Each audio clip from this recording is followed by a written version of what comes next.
खंड 1 भाग 5वां बुद्ध और उनके पूर्ववर्ती। पाठ 1 बुद्ध और वैदिक ऋषि। वेद जो है वे मंत्रों अर्थात स्तोत्रों या स्तुतियों का संग्रह है। इन स्तोत्रों ऋचाओं का पाठ करने वालों को ऋषि कहते हैं। ये मंत्र इंद्र, वरुण, अग्नि, सोम, ईशान, प्रजापति, ब्रह्मा, महद्धि, यम तथा अन्य देवताओं का आह्वान प्रार्थनाएं मात्र है। आह्वान प्रार्थनाएं बस शत्रुओं के विरुद्ध सहायता प्राप्त करने के लिए है, उपहार स्वरूप धन प्राप्ति के लिए है, भक्तों से भोजन, मांस और सूरा की भेंट स्वीकार करने के लिए है। वेदों में दर्शन की मात्रा अधिक नहीं है, लेकिन कुछ वैदिक ऋषि थे जो दार्शनिक ढंग की निराधार कल्पना को अपनाए हुए थे। इन वैदिक ऋषियों के नाम थे अघमर्षण,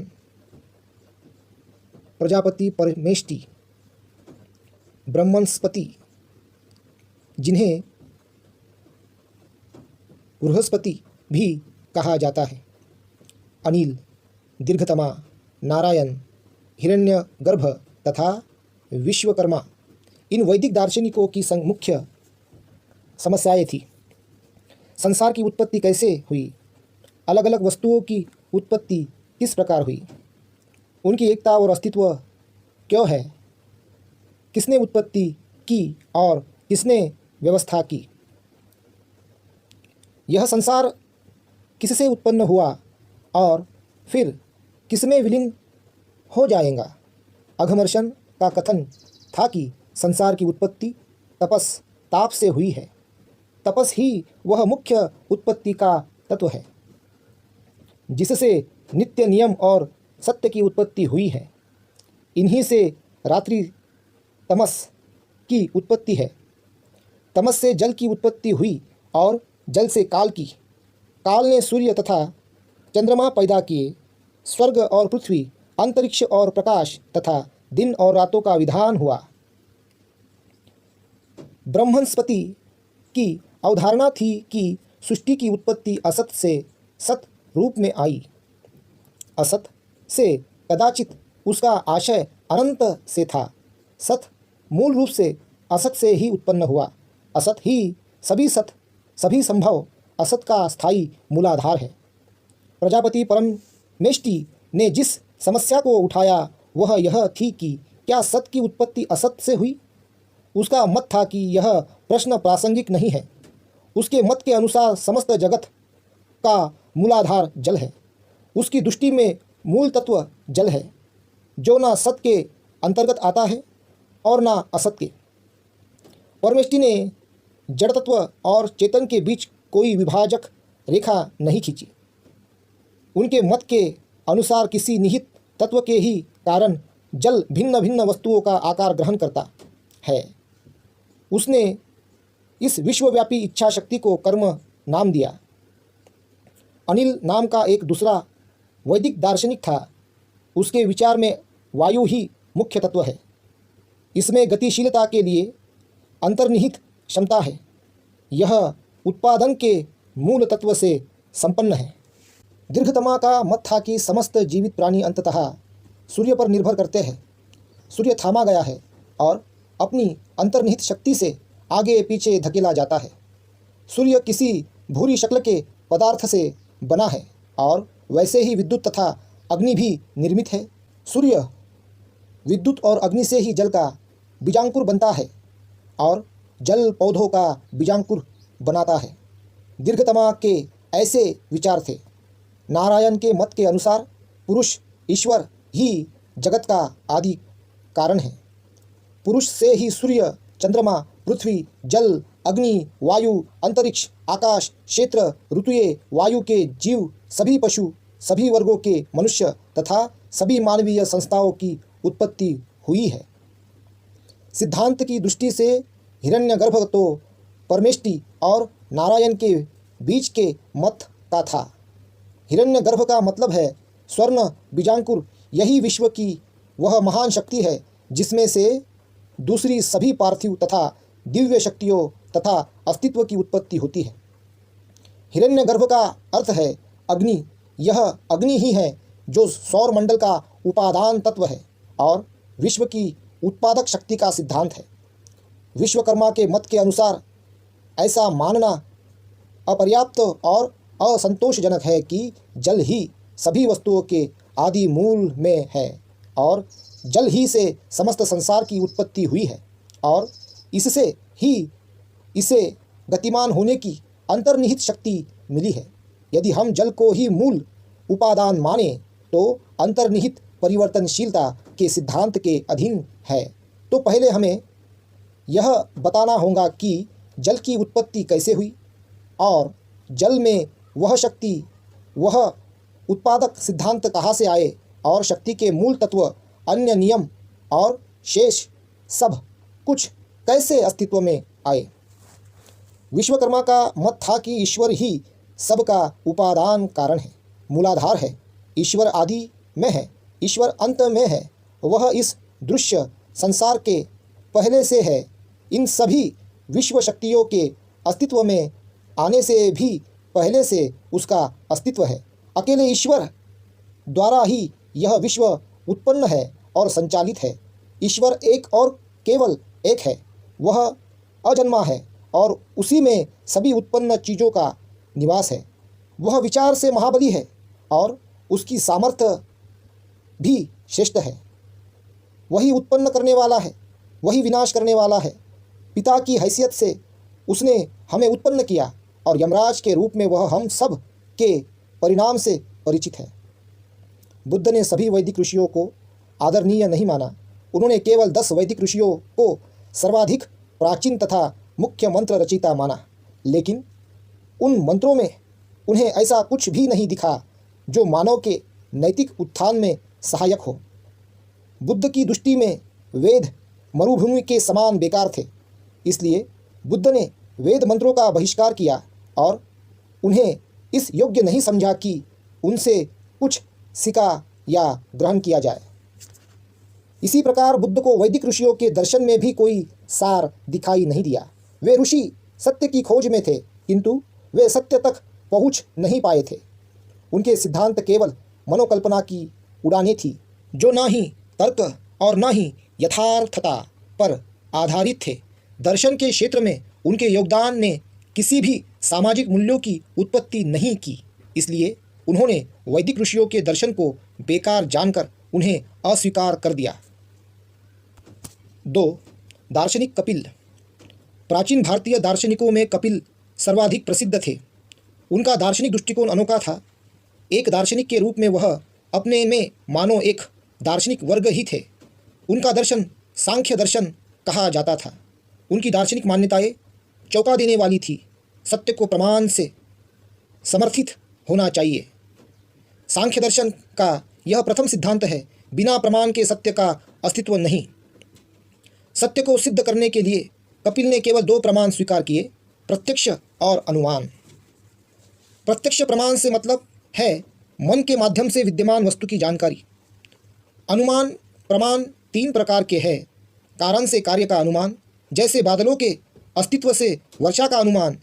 कार्य से कारण का अनुमान, जैसे घाटी में नीचे नदी में बाढ़ दिखाई देने पर ऊपर पहाड़ पर वर्षा होने का अनुमान होना। सादृश्य के आधार पर अनुमान, जैसे एक आदमी एक स्थान से दूसरे स्थान पर जाने से स्थान परिवर्तन करता है, जैसे हम तारों को भी भिन्न भिन्न जगहों पर देखकर यह अनुमान लगाते हैं कि उनके भी स्थान परिवर्तित होते हैं। उनका अगला सिद्धांत सृष्टि की उत्पत्ति और उसके कारण से संबंधित था। कपिल ने इस सिद्धांत को अस्वीकार किया कि किसी सृष्टिकर्ता ने सृष्टि की रचना की है। उनका मत था कि उत्पन्न वस्तु पहले से ही अपने कारण में विद्यमान रहती है, जैसे मिट्टी से बर्तन बनता है अथवा धागों से कपड़ा बनता है। इस प्रथम आधार पर कपिल ने इस सिद्धांत को अस्वीकार कर दिया कि किसी सृष्टिकर्ता ने सृष्टि की रचना की है। लेकिन कुछ अन्य आधार हैं जिन्हें उसने अपने दृष्टिकोण के समर्थन में प्रस्तुत किया। अस्तित्वहीनता कभी किसी कार्य का विषय नहीं हो सकती। वास्तव में नई उत्पत्ति कुछ होती ही नहीं। वस्तु उस सामग्री के अतिरिक्त और कुछ नहीं है जिससे वह निर्मित हुई है। वस्तु अपने अस्तित्व में आने से पहले उस सामग्री के रूप में विद्यमान रहती है जिससे उसका निर्माण होता है। किसी एक निश्चित सामग्री से किसी एक निश्चित वस्तु का निर्माण हो सकता है और केवल एक निश्चित सामग्री ही किसी निश्चित वस्तु के रूप में परिणति को प्राप्त हो सकती है। तो फिर इस अनुभूतिमूलक संसार का मूल स्रोत क्या है? कपिल का कहना था कि अनुभूतिमूलक संसार दो चीज़ों से बना है, व्यक्त विकसित तथा अव्यक्त अविकसित। व्यक्त वस्तुएं अव्यक्त वस्तुओं का स्रोत नहीं हो सकती। व्यक्त वस्तुएं आकार में ससीम है और ये सृष्टि के मूल स्रोत के स्वभाव से असंगत है।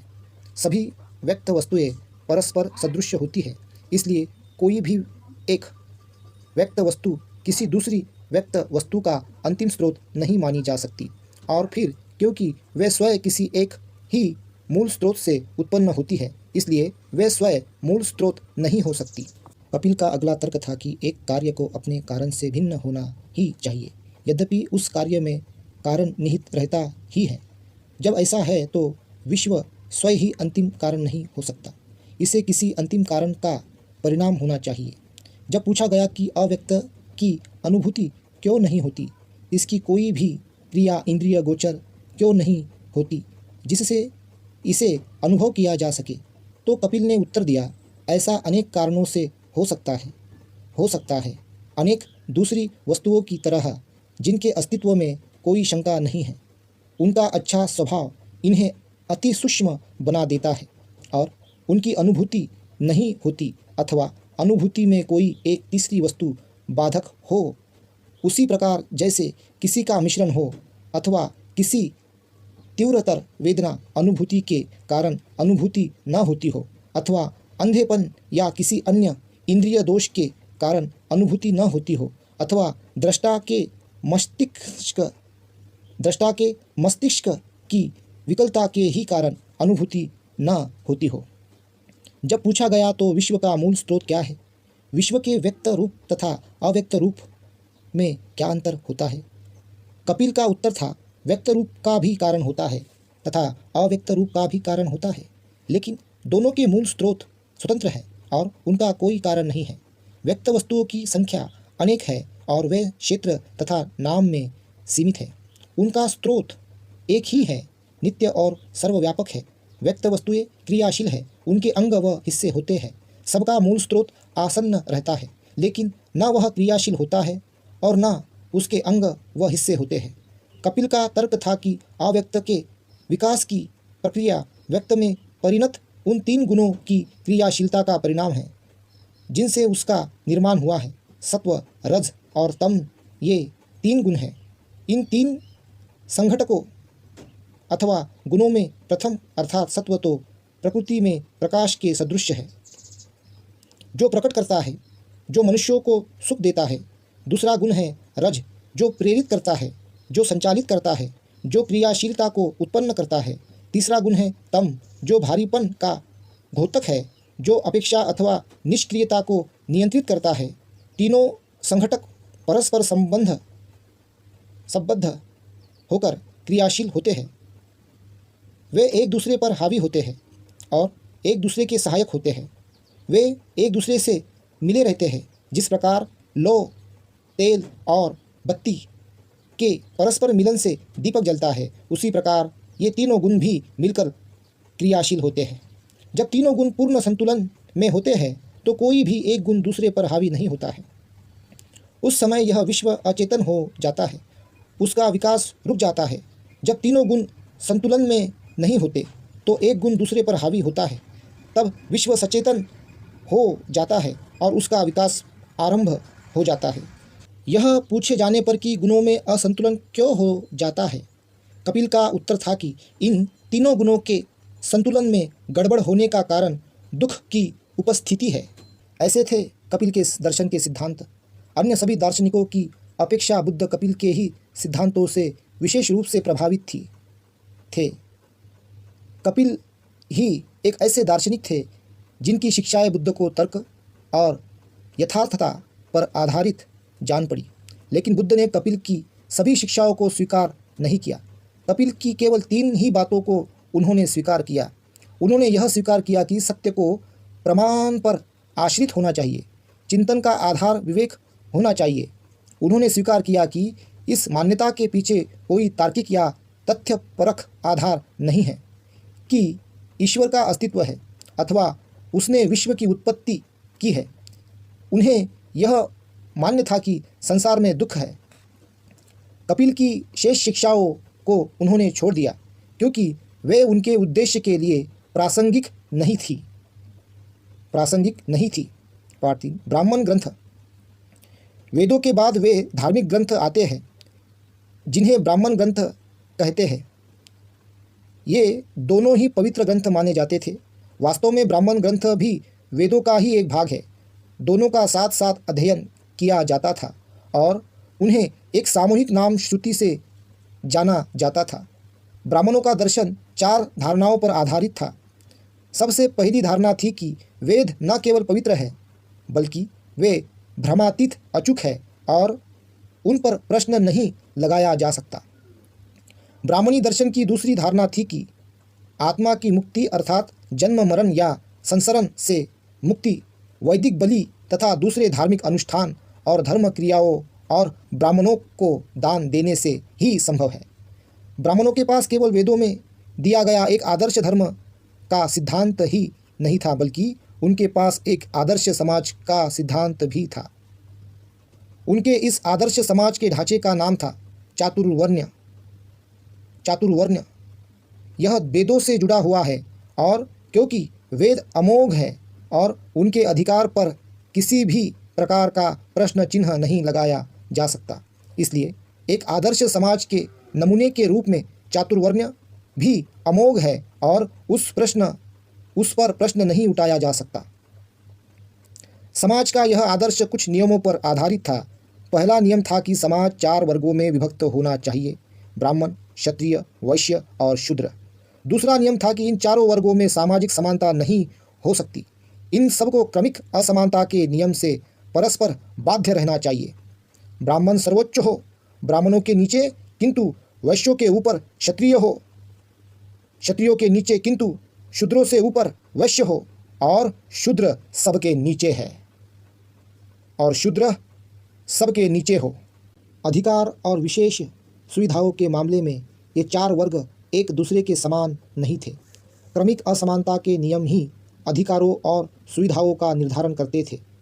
ब्राह्मण को वे सभी अधिकार और विशेष सुविधाएं प्राप्त थी जिनका वह इच्छानुसार दावा कर सकता था, लेकिन क्षत्रिय एक ब्राह्मण के समान उन अधिकारों और विशेष सुविधाओं का दावा नहीं कर सकता था। एक वैश्य की अपेक्षा उसे अधिक अधिकार और विशेष सुविधाएं प्राप्त थी। वैश्य को एक शूद्र की अपेक्षा अधिक अधिकार और सुविधाएं प्राप्त थी, लेकिन वह उन अधिकारों और विशेष सुविधाओं की मांग नहीं कर सकता था जो एक क्षत्रिय को प्राप्त थी। और जहाँ तक शूद्र का संबंध है, किसी विशेष सुविधा का तो कहना ही क्या, उसे अन्य किसी प्रकार का भी अधिकार नहीं था। उसके लिए यही सुविधा थी कि वह ऊपर के तीनों वर्गों को बिना रुष्ट किए किसी न किसी तरह जीवित रहे। चातुर्वर्ण के तीसरे नियम का संबंध पेशों अथवा जीविका के साधनों के बंटवारे से था।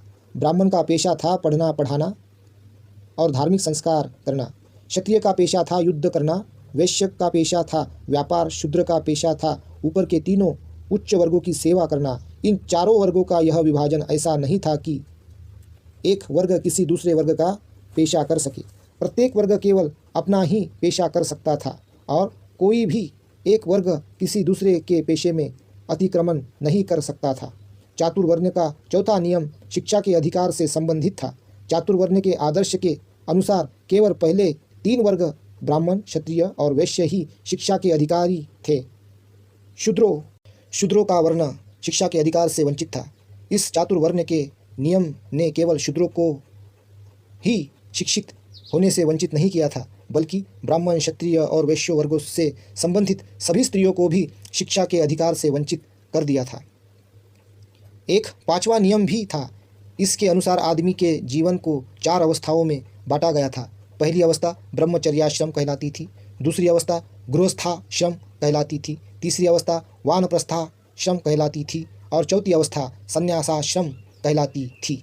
प्रथम आश्रम का उद्देश्य था अध्ययन और शिक्षा, दूसरे आश्रम का उद्देश्य था वैवाहिक जीवन व्यतीत करना, तीसरे आश्रम का उद्देश्य था आदमी को वनवासी जीवन से परिचित कराना, अर्थात बिना गृहत्याग किए पारिवारिक बंधनों से मुक्त हो जाने से परिचित होना। चौथे आश्रम का उद्देश्य था ईश्वर की खोज में निकलना और उसके साथ एक रूपता प्राप्त करना। इन आश्रमों से तीनों ऊपरी वर्गों के पुरुष मात्र लाभान्वित हो सकते थे। शूद्रों और स्त्रियों के लिए पहला आश्रम वर्जित था। इसी प्रकार अंतिम आश्रम भी शूद्रों और स्त्रियों के लिए वर्जित था। ऐसा था यह दिव्य आदर्श समाज का नमूना, जिसे चातुर्वर्ण्य व्यवस्था का नाम दिया गया था। ब्राह्मणों ने इस नियम को ऊंचे आदर्शवाद में बदल दिया था और इसमें कहीं कोई कमी न आने देते हुए इस आदर्श को प्राप्त कर लिया था। ब्राह्मणी दर्शन की एक चौथी अवधारणा कर्म का सिद्धांत था। यह आत्मा के संसरण के सिद्धांत का एक भाग था। ब्राह्मणों का कर्मवाद इस प्रश्न का उत्तर था, जन्मांतर होने पर नए शरीर को लेकर आत्मा कहा नया जन्म ग्रहण करती है। आत्मा कहा नया जन्म ग्रहण करती है। ब्राह्मणी दर्शन का उत्तर था कि यह उसके पिछले जन्म के कर्मों पर निर्भर करता है। दूसरे शब्दों में इसका यही अर्थ है कि यह उसके कर्मों पर निर्भर करता है। बुद्ध इस ब्राह्मणी धर्म के प्रथम सिद्धांत के कट्टर विरोधी थे। उन्होंने ब्राह्मणों की इस धारणा या सिद्धांत का खंडन किया कि वेद अपौरुषेय है और उनके प्राधिकार अथॉरिटी पर किसी भी प्रकार का प्रश्न चिन्ह नहीं लगाया जा सकता। उनकी दृष्टि में कोई बात गलती की संभावना से परे तथा अंतिम नहीं हो सकती। यथावश्यकता समय समय पर हर बात का पुनर्परीक्षण एवं पुनर्विचार होना चाहिए। आदमी को सत्य और यथार्थ सत्य जानना ही चाहिए। बुद्ध के लिए विचार स्वातंत्र्य सर्वाधिक महत्व की बात थी और उन्हें इस बात का पूर्ण विश्वास था कि विचार स्वातंत्र्य ही सत्य की खोज का एकमात्र मार्ग है। वेदों की अपौरुषेयता का अर्थ था विचार स्वातंत्र्य को सर्वथा अस्वीकार कर देना। इन्हीं कारणों से ब्राह्मणी दर्शन की उक्त अवधारणा उनके लिए सर्वाधिक आपत्तिजनक थी। वे ब्राह्मणी दर्शन की दूसरी धारणा के भी वैसे ही विरोधी थे। बुद्ध ने यह तो स्वीकार किया कि उचित बलि त्याग में भी गुण है, किंतु उन्होंने सच्चे यज्ञ बलि और झूठे यज्ञ में अंतर किया। दूसरों के कल्याण के लिए स्वपरित्याग को ही बुद्ध ने सच्चा यज्ञ बताया। स्वार्थ के लिए किसी देवता को प्रसन्न करने के उद्देश्य से किसी जीव की बलि को बुद्ध ने झूठा यज्ञ बताया। अधिकांश ब्राह्मणी यज्ञों में देवताओं को प्रसन्न करने के लिए पशुओं की बलि दी जाती थी। बुद्ध ने उन्हें झूठे यज्ञ कहकर उनकी निंदा की। आत्मा की मुक्ति के उद्देश्य से किए गए ऐसे यज्ञों के लिए भी बुद्ध ने अनुमति नहीं दी। यज्ञ विरोधी लोग यह कहकर ब्राह्मणों का उपहास किया करते थे, यदि कोई आदमी पशु की बलि देने से स्वर्ग जा सकता है तो फिर वह स्वर्ग जाने के लिए अपने पिता की ही बलि क्यों नहीं देता? इस तरह वह स्वर्ग में जल्दी पहुँचेगा। बुद्ध इस मत से पूरे दिल से सहमत थे। बुद्ध की दृष्टि में चातुर्वर्ण्य का यह सिद्धांत उतना ही असंगत था जितना कि बलि देने का घृणास्पद सिद्धांत। चातुर्वर्ण्य के नाम पर ब्राह्मणवाद ने जिस प्रकार के समाज संगठन की स्थापना की, वह बुद्ध को सर्वथा अप्राकृतिक लगती थी। इसका वर्गाश्रित स्वरूप अनिवार्य और मनमाना था। यह किसी के आदेश से रच दिए गए समाज के समान था। बुद्ध ने एक खुले और एक स्वतंत्र समाज को प्राथमिकता दी। ब्राह्मणवाद की चातुर्वर्ण्य व्यवस्था एक अपरिवर्तनशील समाज रचना थी। एक बार ब्राह्मण होने पर वह हमेशा के लिए ब्राह्मण बन जाता था। एक बार क्षत्रिय होने पर सदा के लिए क्षत्रिय, एक बार वैश्य होने पर सदा के लिए वैश्य और एक बार शूद्र होने पर सदा के लिए शूद्र। समाज रचना का आधार व्यक्ति का वह दर्जा था जो उसे जन्म के संयोग से प्राप्त होता था। कोई भी घृणित पाप कर्म उसे उसके दर्जे से गिरा नहीं सकता था। इसी प्रकार कोई भी पुण्य कर्म किसी को ऊपर नहीं उठा सकता था। योग्यता और विकास का कोई मूल्य नहीं था। प्रत्येक समाज में असमानता का अस्तित्व होता है, लेकिन यह ब्राह्मणवाद से भिन्न है। ब्राह्मणवाद द्वारा ब्राह्मणवाद द्वारा प्रचारित असमानता का सिद्धांत उसका धार्मिक मान्य सिद्धांत है। यह असमानता यूं ही विकसित नहीं हो गई। ब्राह्मणवाद समानता में विश्वास नहीं रखता। वास्तव में यह समानता के सिद्धांत का विरोधी है। ब्राह्मणवाद केवल असमानता से ही संतुष्ट नहीं था। ब्राह्मणवाद के प्राण आत्मा क्रमिक असमानता में ही बसे हुए थे।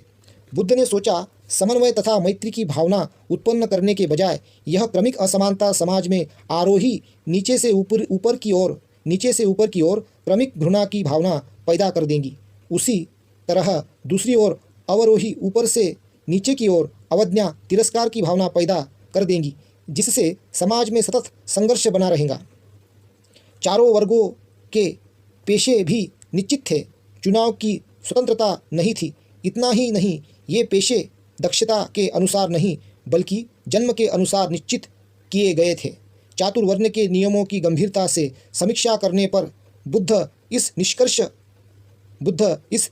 पर पहुँचे कि ब्राह्मणवाद की सामाजिक व्यवस्था का दार्शनिक आधार यदि स्वार्थवश नहीं था तो भी गलत अवश्य था। बुद्ध को यह स्पष्ट था कि यह व्यवस्था सभी का हित नहीं कर सकती और न ही यह सभी का कल्याण कर सकती है। वास्तव में इसकी जानबूझ कर रचना की गई ताकि बहुत से लोग कुछ लोगों के स्वार्थ की पूर्ति करते रहे। इसमें आदमी को स्वयंभू अतिमानव वर्ग की सेवा के लिए बनाया गया था। कमज़ोरों को दबाने और उनका शोषण करने के उद्देश्य से इसकी रचना की गई थी ताकि उन्हें पूर्ण रूप से दासता में रखा जा सके। बुद्ध ने सोचा कि ब्राह्मणों द्वारा कर्म का सिद्धांत इस प्रकार बनाया गया था ताकि विद्रोह की भावना को पूर्ण रूप से समाप्त किया जा सके। अपने दुख के लिए आदमी स्वयं ही जिम्मेवार है, कोई और नहीं। विद्रोह इस कष्ट की स्थिति को बदल नहीं सकता था क्योंकि उसके पूर्व जन्म के कर्म के कारण ही उसका कष्ट निश्चित था और उसी प्रकार उसके वर्तमान जीवन का भाग्य भी। शूद्र और स्त्रियों की मानवता को ब्राह्मणवाद ने बुरी तरह से विकलांग कर दिया था और उनमें इस व्यवस्था के विरुद्ध विद्रोह करने की शक्ति नहीं रही थी। उन्हें ज्ञान प्राप्त करने के अधिकार से वंचित कर दिया गया था। परिणाम स्वरूप उन पर थोपी गई अज्ञानता के कारण वे यह नहीं समझ पाए कि उनकी यह निम्न स्तर की हालत कैसे हुई। वे जान नहीं पाए कि ब्राह्मणवाद ने उनके जीवन को किस प्रकार पूर्णतः महत्वहीन कर दिया था। ब्राह्मणवाद के विरुद्ध विद्रोह करने के बजाय वे ब्राह्मणवाद के भक्त और समर्थक बन गए थे। स्वतंत्रता प्राप्ति के निमित्त शस्त्र उठाने का अधिकार आदमी का अंतिम साधन होता है, लेकिन शूद्रों को शस्त्र धारण करने के अधिकार से भी वंचित कर दिया गया था। ब्राह्मणवाद के अधीन शूद्र स्वार्थी ब्राह्मणों, शक्तिशाली तथा घातक क्षत्रियों और धनी वैश्यों के षड्यंत्र के असहाय शिकार होकर रह गए थे। क्या इसमें परिवर्तन हो सकता था? बुद्ध जानते थे कि यह ईश्वर की बनाई हुई सामाजिक व्यवस्था बताई जाती है, इसलिए इसमें परिवर्तन नहीं हो सकता। इसे केवल समाप्त ही किया जा सकता है। इन्हीं कारणों से बुद्ध ने ब्राह्मणवाद को जीवन के सच्चे मार्ग का विरोधी मानकर इसे अस्वीकार कर दिया। 4. उपनिषद तथा उनकी शिक्षाएं। उपनिषद साहित्य का एक और भाग थे। ये वेदों के भाग नहीं है। यह धर्म वैधानिक प्रामाणिक नहीं है। यह सब होने पर भी ये धार्मिक साहित्य का ही अंग है। उपनिषद बहुत बड़ी संख्या में है, कुछ महत्वपूर्ण और कुछ एकदम महत्वहीन है। कुछ वैदिक सिद्धांतों को मानने वाले ब्राह्मण पुरोहितों के विरोध की श्रेणी में आते हैं। वे सभी इस विचार से सहमत थे कि वैदिक अध्ययन अज्ञान और अविद्या का ही अध्ययन है। वे सब इस आकलन से सहमत थे कि चारों वेद और वैदिक विज्ञान का अध्ययन नीचे दर्जे की अपराविद्या है। उन सभी के एकमत होकर वेदों की दिव्य उत्पत्ति पर प्रश्न उठाया। वे यज्ञाहुति, मृत्यु अथवा श्राद्ध पर दान और ब्राह्मण पुरोहितों को भेंट देने जैसे ब्राह्मणी दर्शन के मूल सिद्धांतों के महात्म्य को एक मत से अस्वीकार करते थे। किंतु यह उपनिषदों का मुख्य विषय नहीं था। उनकी चर्चा का मुख्य विषय था ब्रह्म और आत्मा। ब्रह्म ही वह सर्वव्यापक तत्व है जो विश्व को बांधे हुए है, और मुक्ति भी इसी बात में है कि इस बात का बोध हो जाए कि आत्मा ही ब्रह्म है। उपनिषदों की मुख्य अवधारणा यही थी कि ब्रह्म ही सत्य है तथा आत्मा वही है जो ब्रह्म है। उपाधिग्रस्त होने के कारण ही आत्मा को इस बात का बोध नहीं होता कि वह ब्रह्म है। प्रश्न था, क्या ब्रह्म एक वास्तविक सत्य है? उपनिषदों की अवधारणा इसी एक प्रश्न के उत्तर पर निर्भर करती है। बुद्ध को ब्रह्म की वास्तविक सत्यता के समर्थन में कोई प्रमाण नहीं मिला, इसलिए उन्होंने उपनिषदों की अवधारणा को अस्वीकार कर दिया।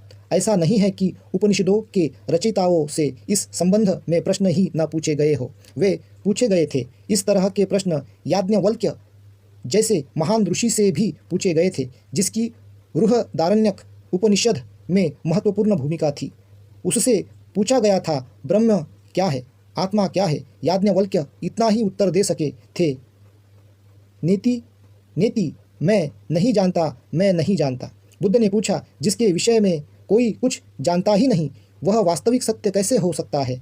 इसलिए पूर्व कल्पना पर आधारित उपनिषदों की अवधारणा को अस्वीकार करने में उन्हें कोई कठिनाई नहीं थी।